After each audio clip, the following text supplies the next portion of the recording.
நீங்கள் பார்த்துக் கொண்டிருப்பது நியூஸ் 21 செய்திகள். தமிழ்நாடு செய்திகளை உடனுக்குடன் தெரிந்து கொள்ள நியூஸ் 21 செய்திகளை பாருங்கள். உண்மை, உழைப்பு, உயர்வு. நீலக்கோட்டை வத்தலகுண்டு சாலையில் பள்ளிக்கு அருகே வேகத்தடை இல்லாததால் மாணவிகள் சாலையை கடக்க அவதி. திண்டுக்கல் மாவட்டம் நிலக்கோட்டை அருகே நீலக்கோட்டையிலிருந்து வத்தலகுண்டு நெடுஞ்சாலையின் அருகே தனியார் பள்ளி அமைந்துள்ளது.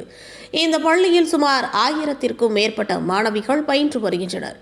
இந்த சாலையில் ஏற்கனவே போடப்பட்டிருந்த வேகத்தடை அகற்றப்பட்டதால் காலையிலும் மாலையிலும் பள்ளி மாணவிகள் சாலையை கடக்க சிரமப்படுகின்றனர்.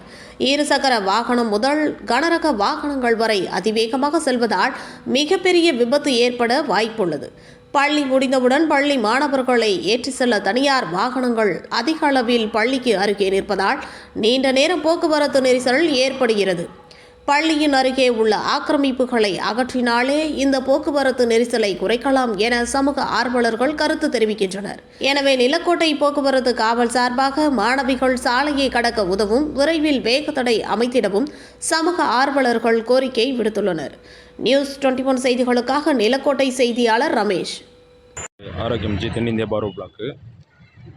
இந்த வாகனங்களில் நிறைய இடையூறுகள் ஏற்படுது அப்படின்னு சொல்லி பல முறை சொல்லிக்கிட்டு இருக்காங்க. ஆனால் இதுக்குண்டான ஒரு முயற்சி காவல்துறை, போக்குவரத்து காவல்துறை எடுத்தால் நல்லாயிருக்கும்.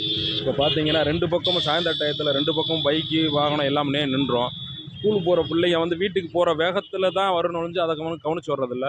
இதுக்கான ஒரு முடிவு போக்குவரத்து காவல் ஆய்வாளர் ஒரு முடிவு எடுத்து இது தினந்தோறும் சாயந்தர டயத்தில் ஒரு அரை மணி நேரம் அந்த டயம் ஒதுக்கி இதை பண்ணி கொடுத்தாங்கன்னா நல்லாயிருக்கும். ஒரு பெரிய விபத்து ஏற்படாத முன்னாடி இதை தடுத்தாங்கன்னா நல்லாயிருக்கும்னு சொல்லி தென்னிந்திய பார்வை பிளாக் சார்பாக பணிவாக வலியுறுத்துகிறேன்.